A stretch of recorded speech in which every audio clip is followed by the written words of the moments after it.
ধরুন আপনার কম্পিউটার ব্যবহারের জন্য আপনার কাছে একটি মাউস রয়েছে কিন্তু কিবোর্ড নেই।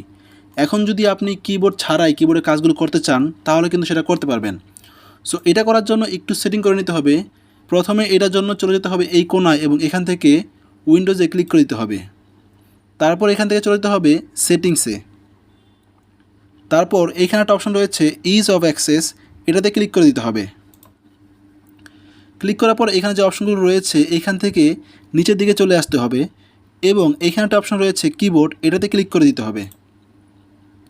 ক্লিক করার পর এখানে লেখা আছে use your device without a physical keyboard, এখান থেকে এই অপশনটিকে অন করে দিতে হবে। সো আমি অপশনটি অন করলাম এবং এখানে কিন্তু একটা কিবোর্ড চলে আসলো।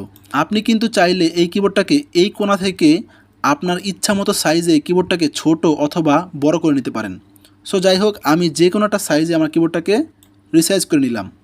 তারপর এখান থেকে কিবোর্ডটাকে আমি মিনিমাইজ করে দিলাম। মিনিমাইজ করার পরে এখন আমি একটা মাইক্রোসফট ওয়ার্ডের ফাইল ওপেন করব।